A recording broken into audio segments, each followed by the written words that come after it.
Amara walked slowly through the large gates of the new school, her heart beating faster than usual. The tall buildings with shining glass windows made her feel small, and the sound of students chatting loudly in groups reminded her that she was a stranger here. She had joined this private school only a week ago, and every day felt like stepping into a place where she did not belong.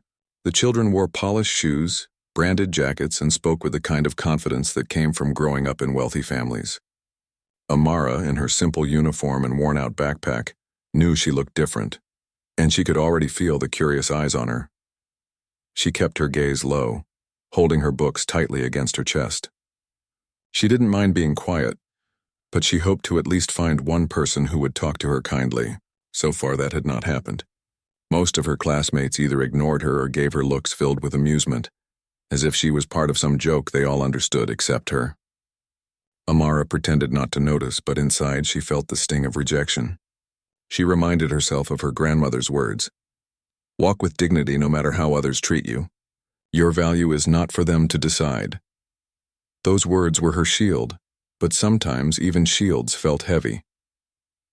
That morning she entered her classroom and sat at the desk in the back row. She always chose the back.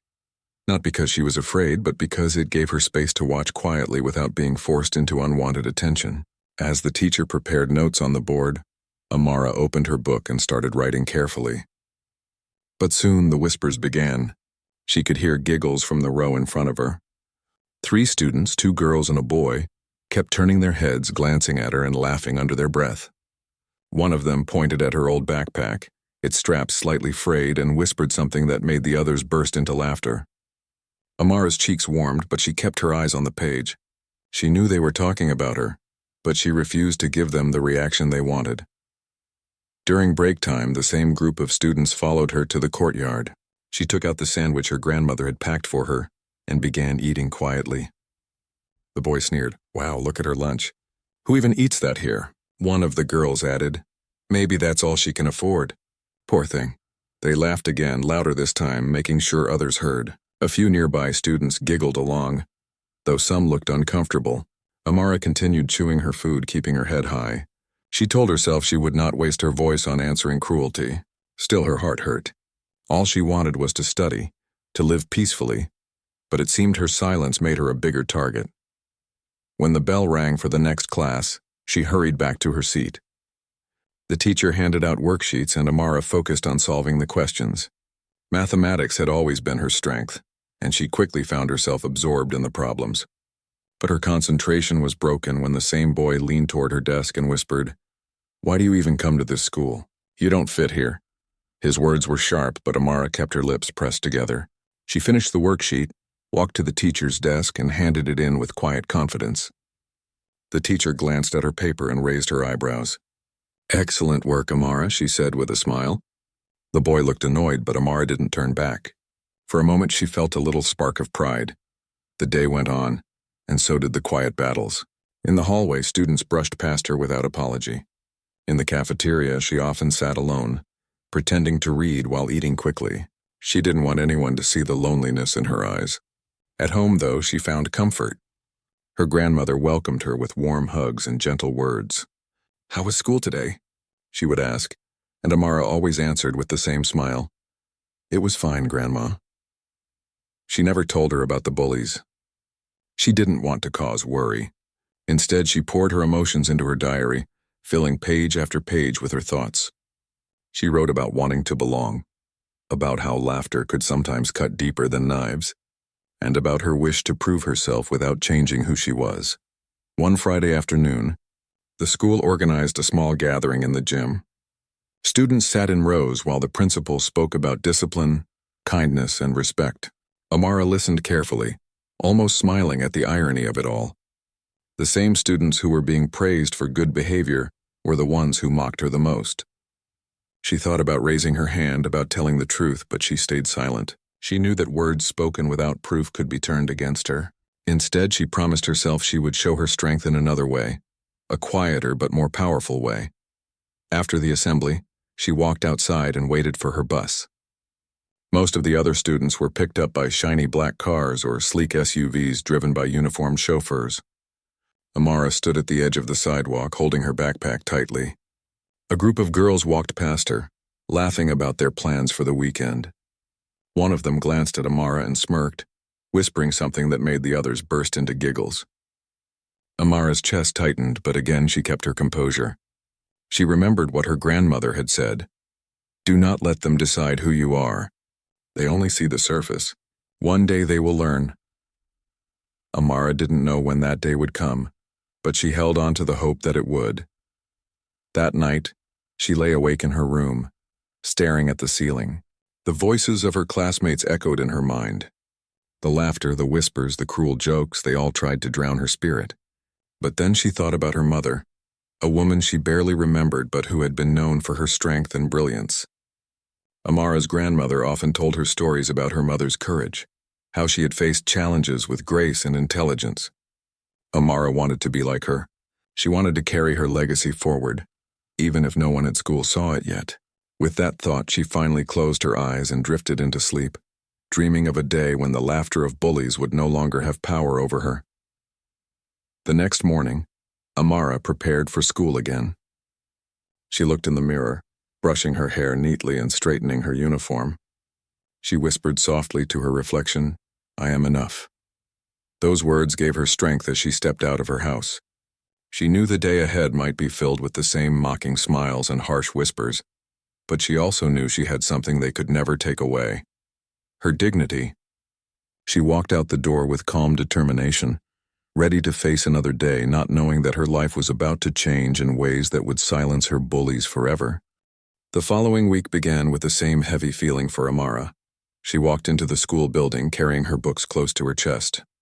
The polished marble floors reflected the lights above, and the chatter of students filled the air. Everyone seemed to belong. Everyone seemed to have a group of friends waiting for them. Amara, however, walked alone, her footsteps quiet compared to the lively sounds of laughter all around her. She reminded herself once again that she was here to learn, not to impress anyone. But the loneliness still pressed against her heart. In her classroom, the group of bullies had already taken their seats in the front. The boy named Ryan leaned back in his chair with an easy smirk, while the two girls beside him, Sophie and Clara, whispered to each other, throwing quick glances at Amara. As soon as she entered, Ryan spoke loudly enough for everyone to hear. "Oh, look, the charity case is here," he said with fake sympathy, placing his hand on his chest dramatically. Sophie giggled and added, "Maybe we should start a fund to buy her a decent bag."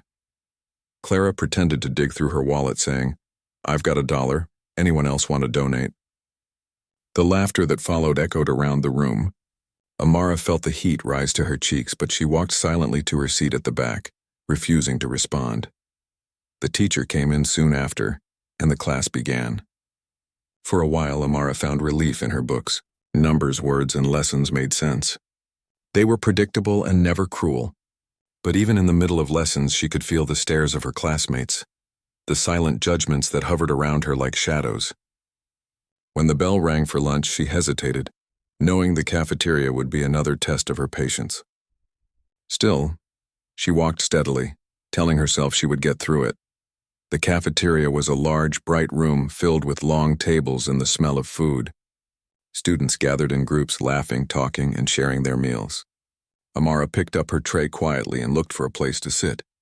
She found an empty corner and settled down, carefully unwrapping the food her grandmother had packed. It was simple, just like always, but it was made with love. She took a bite, savoring the taste, but her moment of peace was interrupted when Ryan and his friends approached her table. "Mind if we sit?" he asked with a smirk, though he didn't wait for her reply. They sat down across from her, their trays clattering on the table. Sophie leaned forward, pointing at Amara's sandwich. "Is that homemade? How cute?" she said, her voice dripping with sarcasm. Ryan pretended to gag. "Seriously, don't you get tired of eating the same thing every day? No wonder you sit alone," Clara added. "Maybe she's saving her money for something important. Like, I don't know, a new pair of shoes that aren't from last decade." The table around them erupted in laughter, and Amara could feel eyes from other students turning in their direction. She swallowed her bite calmly, set down her sandwich, and looked at them with steady eyes. She didn't say a word, but her silence seemed to annoy Ryan even more. He wanted her to cry, to shout, to break, but she would not give him that satisfaction. As the days went by, the bullying grew bolder. In the hallways, Ryan would loudly announce, "Here comes the princess of poverty," and students would chuckle. Sophie once pretended to trip in front of Amara, spilling her books on the floor, and then mocked her for being clumsy. Clara passed notes during class with little drawings meant to make fun of Amara's simple clothes. Each act was designed to humiliate her, to push her into reacting. And yet Amara remained calm. She picked up her books, she ignored the whispers, she walked with her head held high.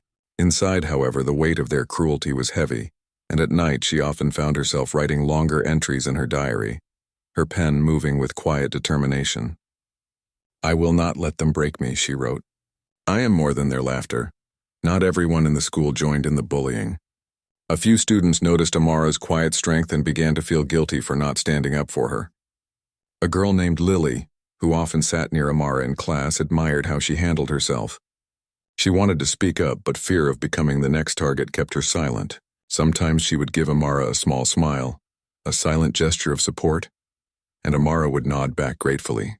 It wasn't much, but it gave her a small sense of comfort, that not everyone was against her. One afternoon, the teacher assigned a group project. Students were asked to form groups of 3 or 4. Immediately, classmates rushed to their friends, forming teams with excitement. Amara stood quietly, waiting to see where she would be placed. Ryan grinned when he noticed her alone. "Let's put her with us," he suggested loudly, and the teacher agreed, not realizing his intention. Amara found herself grouped with Ryan, Sophie, and Clara. They smirked at each other, already plotting how to make her feel small. During their first discussion, they ignored her ideas, spoke over her, and laughed whenever she tried to contribute. At one point, Ryan said, "Don't worry, we'll handle it. You just bring the glue or something." Amara remained calm, but inside she felt the sting of being dismissed. She decided she would do her part quietly, working harder than anyone expected, even if they didn't give her credit. At home, she spread her books on the table and worked late into the night.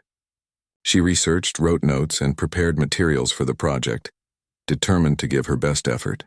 Her grandmother noticed her tired eyes and asked gently, "Why are you working so hard, child?" Amara smiled softly and replied, "Because I need to prove something, Grandma, not to them, but to myself."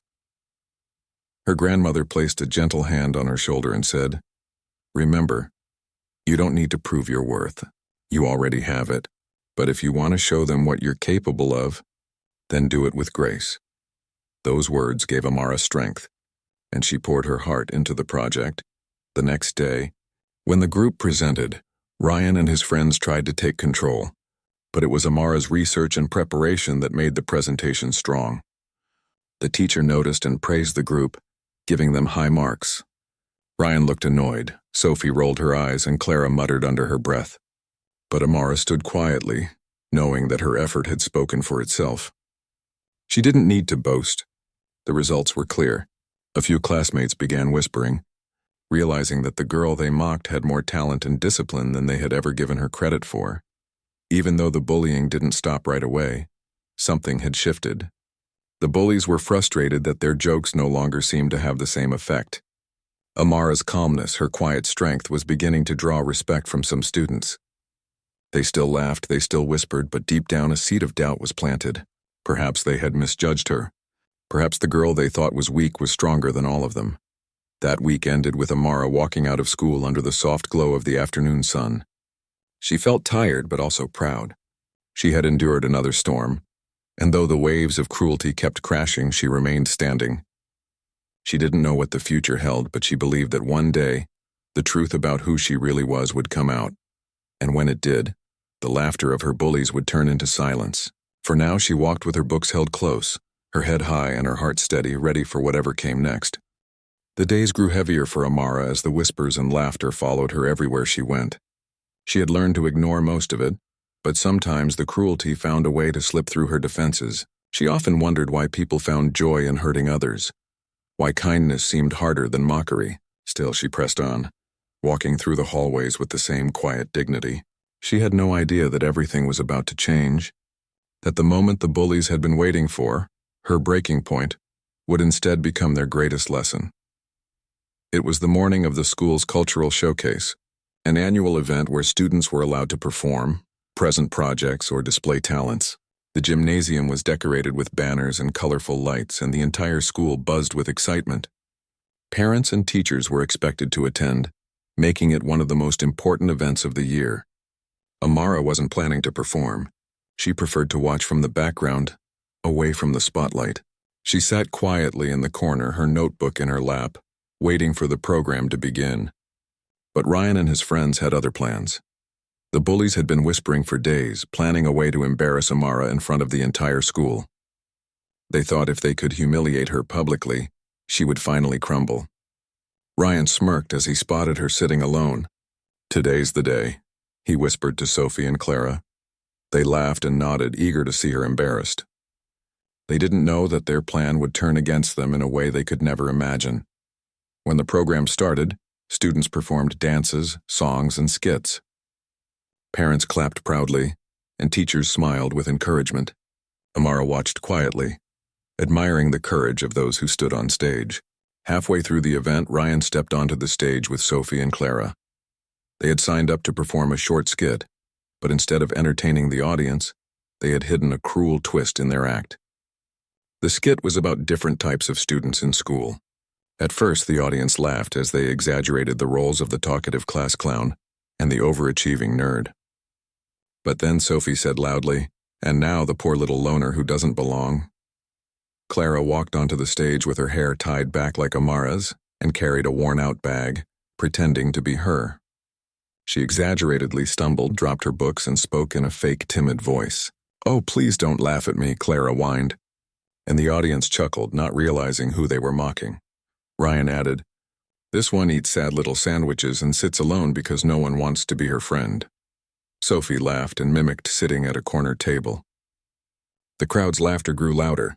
Some students in the audience exchanged uneasy glances, realizing who the act was aimed at, while others joined in the laughter without thinking. Amara sat frozen in her seat, her face pale, her hands trembling. They were mocking her openly, cruelly, and everyone was watching. For the first time, her eyes stung with tears. She wanted to disappear, to vanish from the room filled with laughter at her expense. But then something inside her shifted. Her grandmother's words echoed in her mind. "Your value is not for them to decide."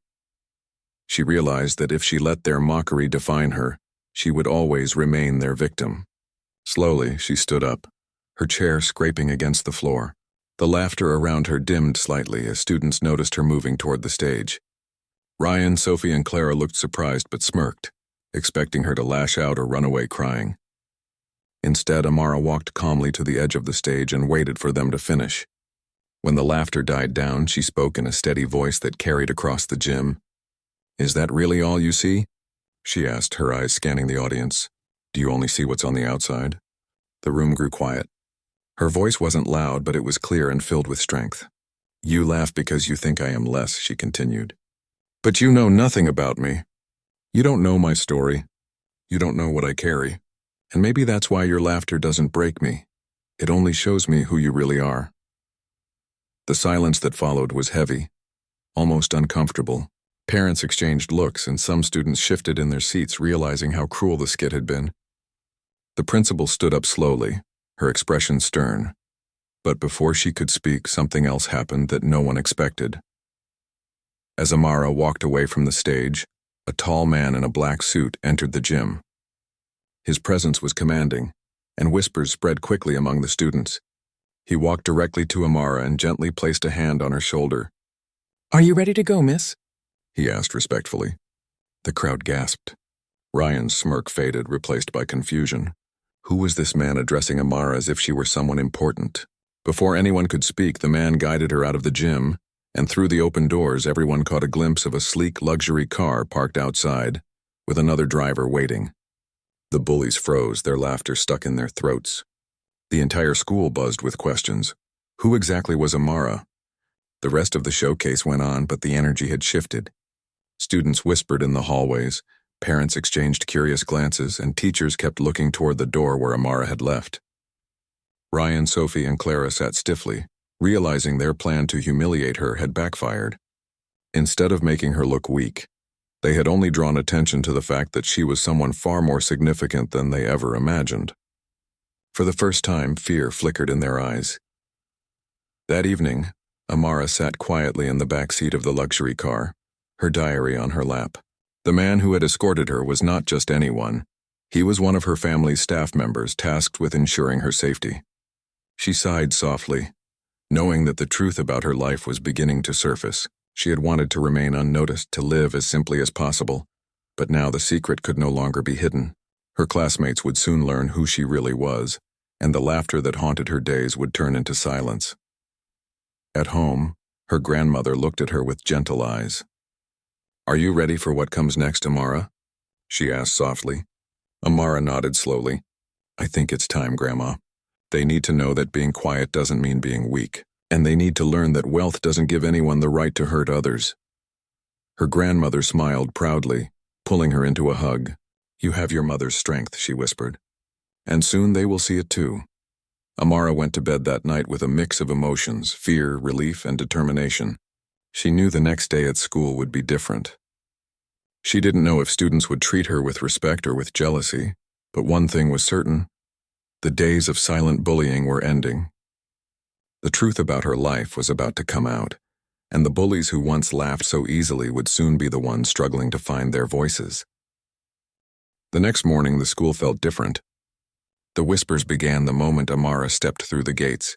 Students who once looked at her with mocking eyes now stared with curiosity and even nervousness. Some pointed quietly. Others leaned close to their friends, murmuring guesses about who she really was. The memory of the man in the black suit and the luxury car outside the gym still lingered in everyone's mind. Rumors spread quickly. Some said her father was a famous businessman, others thought she was related to someone powerful in the government. No one knew the truth, but everyone wanted to. Amara walked steadily through the hallways, her face calm, though inside she felt a storm of emotions. She had always tried to keep her family background private. She wanted to be seen for who she was, not for what she had. But the incident during the cultural showcase had revealed a part of her life she could no longer hide. The students' eyes followed her every step, and she could feel the shift in their behavior. Where once there had been laughter, now there was silence. Heavy, uncertain silence. Ryan, Sophie, and Clara huddled near their lockers, their faces pale with unease. They had mocked her publicly, believing she was powerless. Now they weren't so sure. Maybe it was just a coincidence, Clara whispered, trying to convince herself. Maybe that man wasn't really her driver. But Ryan shook his head. "No, I saw the car." "Did you see the way he called her Miss? Nobody talks like that unless—" His voice trailed off. Sophie crossed her arms, frowning. "So what if she's rich? That doesn't change anything. She stopped, realizing her words sounded empty even to herself. None of them admitted it out loud, but deep inside they were worried. They had laughed at someone who might be far more powerful than they ever imagined. During class, the teacher announced that the principal wanted to see Amara in her office. The room grew tense and all eyes turned toward her. Amara rose quietly and walked out, her footsteps echoing in the hushed classroom. When she entered the principal's office, she was surprised to see not only the principal, but also her grandmother sitting gracefully in a chair. Her grandmother wore a simple but elegant dress, her posture straight, her eyes calm. Next to her was the same man who had escorted Amara the day before, standing respectfully by the door. The principal smiled warmly. "Amara, please sit." Amara obeyed, her heart beating quickly. The principal continued. "Yesterday, an incident occurred during the showcase that was inappropriate and hurtful. The behavior of certain students will be addressed." Her eyes hardened for a moment, then softened again. "But something else became clear. There is much about you that this school does not know. Your grandmother has spoken with me, and with your permission, I believe it is time to clarify a few things." Amara glanced at her grandmother, who nodded gently. Taking a deep breath, Amara agreed. Later that day, the school assembled in the auditorium. Students filled the seats, buzzing with anticipation. Teachers sat at the sides, curious as well. Ryan, Sophie, and Clara sat stiffly, dreading what was coming. The principal stood at the podium and spoke. "It has come to our attention that unkind behavior has been directed at one of our students. This is unacceptable. Every student here deserves respect, regardless of background. However, there are also lessons to be learned today." She gestured toward Amara. "Amara, would you like to speak?" Amara hesitated for a moment, then walked onto the stage, her step steady and graceful.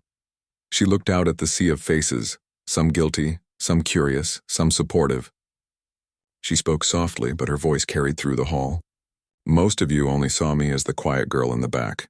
You laughed at me because you thought I was different, because my clothes were simple, because I didn't talk much about myself. But you were wrong to judge me. She paused, her eyes sweeping the room. I am Amara Johnson. My mother was the founder of one of the biggest companies in the country. After she passed away, she left everything to me. I am her heiress. Gasps echoed through the auditorium. Whispers spread like wildfire. Ryan's jaw dropped. Sophie's eyes widened, and Clara covered her mouth in shock. Amara continued, her voice calm. Yes, my family is wealthy, but I never wanted that to be the reason people respected me.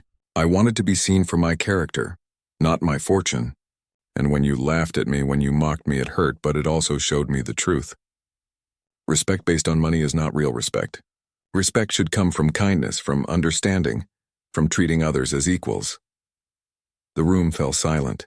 Even the teachers looked thoughtful, realizing the weight of her words. Her grandmother rose and joined her on stage. She spoke with quiet dignity. My granddaughter is indeed an heiress, but more important than that, she is a young woman of integrity. To those of you who laughed at her, I ask you, would you have treated her differently if you had known who she was? And if so, what does that say about you? Her words cut deeper than anger ever could. Students lowered their heads, ashamed. Some looked at Amara with newfound admiration, others with guilt, but no one dared to laugh anymore. After the assembly, the atmosphere at school shifted completely. Students who once ignored Amara now approached her with cautious smiles. Some asked for her forgiveness, stumbling over their words. Others simply offered greetings, trying to show respect. Even teachers seemed more attentive, praising her work openly. For Amara, it was overwhelming. She was grateful for the kindness, but she also knew much of it came not from sincerity, but from fear of her status. She reminded herself not to let it change her. She would remain the same quiet, thoughtful girl she had always been, no matter how others treated her now. Ryan, Sophie, and Clara avoided her for days. They could not meet her eyes, their confidence shattered. The memory of mocking her on stage haunted them. Every time they saw her walking through the hall with her head held high, they felt a sting of shame. Ryan tried to act as though he didn't care, but his laughter was quieter now, forced. Sophie, who once giggled at every cruel joke, now walked silently beside her friends. Clara, usually quick with sarcastic remarks, barely spoke at all. They had wanted to break Amara, but instead she had risen higher than ever. At home, Amara sat with her grandmother, reflecting on everything that had happened. It feels strange, she admitted. Before they hated me. Now, they want to be my friends. But I don't know if it's real. Her grandmother smiled gently. Child, sincerity reveals itself with time. Some will come to you because they see your heart. Others will come only because they see your wealth. Learn to tell the difference and you will always know who your true friends are. Amara nodded, her resolve strengthening. She knew she could not control others' hearts, but she could control her own. She would choose kindness, not arrogance. She would let her actions speak louder than her fortune. The following week, Amara joined a group discussion in class. This time, her classmates listened when she spoke. Her ideas were respected, and for once she felt included. It wasn't perfect, and not everyone was sincere, but it was progress. She smiled faintly, knowing that her journey was far from over. There would still be challenges, still people who judged her unfairly. But now the laughter that once tried to break her had lost its power. She had revealed her truth, and with it, she had silenced her bullies. That evening, she wrote in her diary, "Today they finally saw me. Not just the girl in the back row, not just the one they mocked, but the heiress my mother raised me to be. But even more than that, they saw my strength. I will never let their laughter define me again." She closed the book, placed it on her bedside table, and looked out the window at the stars. For the first time since joining the school, she felt truly at peace. Tomorrow would bring new challenges, but she was ready. The bullies had been silenced, and now it was her turn to shine. The days after the assembly brought a new chapter for Amara. The school that once echoed with laughter at her expense now carried whispers of admiration and regret. Students who had never spoken to her before now greeted her in the hallways with soft voices and hesitant smiles. Some offered compliments about her work, others asked to sit near her during lunch.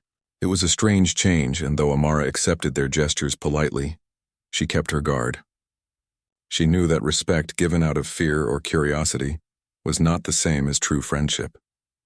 What mattered most was sincerity, and sincerity took time to reveal itself.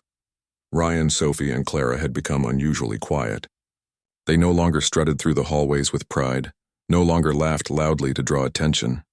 Instead, they walked with subdued expressions, weighed down by guilt. They avoided Amara's gaze, though sometimes they would glance at her from afar as if wanting to say something but not knowing how. Their classmates noticed the shift too, and for once the bullies who had seemed untouchable looked smaller, almost fragile. The power they once held through cruelty had slipped away, leaving them exposed. One afternoon, as Amara was sitting in the courtyard writing in her diary, she heard hesitant footsteps. She looked up to see Sophie and Clara approaching, their faces uncertain. They stopped a few feet away, exchanging nervous glances before Sophie finally spoke. "Amara, can we talk?" Amara closed her diary slowly and nodded. The two girls sat down across from her, their usual confidence gone. Clara fidgeted with her hands, her voice trembling.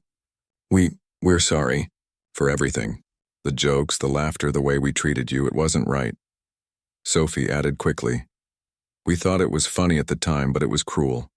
We didn't realize how wrong we were until that day on stage." Their eyes were full of shame, and Amara could tell their apology was genuine. She listened quietly, then spoke softly. "You hurt me deeply. Every laugh, every whisper, it made me feel like I didn't belong. But I won't carry hatred in my heart. If you're truly sorry, then I forgive you. But forgiveness doesn't erase the past. It means we try to do better moving forward." Tears glistened in Clara's eyes as she nodded. Sophie whispered, "Thank you," her voice breaking. They stood and left quietly, lighter than when they had arrived. Amara watched them go, hoping they had truly learned their lesson. Ryan, however, took longer. His pride would not let him admit his mistakes easily. For days, he walked past Amara with a stiff expression, his eyes darting away whenever hers met his. Finally, one morning, he stopped by her locker. His voice was low, almost strained. "Amara," he muttered, "I was wrong. I don't expect you to forgive me, but I'm sorry." He looked down at the floor, his usual arrogance replaced by humility. Amara studied him for a moment, then said gently, "It takes courage to admit you were wrong. I accept your apology. But remember, real strength doesn't come from making others small, it comes from lifting them up." Ryan nodded silently, his throat tight before walking away. For the first time, he felt the weight of his own actions fully. The change in the bullies did not go unnoticed. Other students began to reflect on their own behavior. Some who had once laughed along with Ryan and his friends now approached Amara with guilt. "We should have stood up for you," one girl admitted. "We were wrong to stay silent." Amara smiled softly and replied, "It's never too late to choose kindness. What matters is what you do now." Slowly, the school began to shift. The cruel laughter that once filled the hallways faded, replaced by a quieter, more respectful atmosphere. Amara's quiet strength had done what punishment never could. It had inspired change. As weeks passed, Amara became more involved in school activities. She joined the debate club where her calm and thoughtful voice won admiration. She volunteered to help younger students with their homework, earning their trust and affection. She even suggested a new project to the principal, a scholarship fund to support students from less privileged backgrounds. Using part of her inheritance, she wanted to make sure no child felt the same isolation she had felt. The principal was moved by her generosity, and soon the project began, bringing hope to many families. For Amara, this was her way of turning pain into purpose. At home, her grandmother watched with pride. "You have taken what could have broken you and turned it into light for others," she said one evening as they sat by the fire. Amara smiled softly. "I just want to make a difference, Grandma. I want others to know that kindness is more powerful than cruelty." Her grandmother nodded, her eyes shining. "Your mother would be proud. She always believed true wealth was not in money, but in the good you give to the world. You are proving her right." One day, as Amara walked through the hallways, she noticed something different. She was no longer the girl everyone laughed at, nor just the heiress they admired. She had become a leader, not because of her fortune, but because of her character. Students respected her for her wisdom, her patience, her generosity. Even Ryan, Sophie, and Clara, once her greatest tormentors, now treated her with quiet respect. The transformation of the school was visible. And it all began with her decision to stay true to herself. Near the end of the school year, the principal invited Amara to give a short speech during the closing ceremony. Standing on the stage once again, she looked out at the faces of her classmates and teachers. She took a deep breath and spoke from the heart. When I first came here, I felt alone. Many of you laughed at me because you thought I was less. But I've learned something important this year, that the way we treat others says more about us than about them. Wealth, status, appearance, none of these define our true worth. What defines us is kindness, respect, and the courage to stand up for what's right. I hope we all remember this as we move forward. Her words were met with thunderous applause. Not out of fear this time, but out of genuine admiration. As the ceremony ended, students surrounded her, thanking her for her words. Teachers congratulated her, proud to have her at their school. Her grandmother, sitting in the front row, wiped tears from her eyes. Amara walked off the stage with a peaceful smile. She knew the journey had not been easy, but every struggle had led her here, to a place where she could inspire change not through wealth, but through character. That evening, back in her room, she opened her diary one last time for the year. She wrote that they laughed at me, but I did not break. They mocked me, but I stood tall. Today they see me not as the girl they thought I was, but as the person I have always been, and I will continue to walk with dignity no matter what comes. She closed the diary, placed it beside her bed, and looked out the window. The stars above shone brightly, a reminder that even in darkness, light could always be found. Amara smiled, knowing that her story was not just about her. It was about everyone who had ever been judged unfairly, everyone who had ever been laughed at, everyone who had ever felt small. Her journey was proof that dignity, kindness, and strength could silence even the loudest bullies.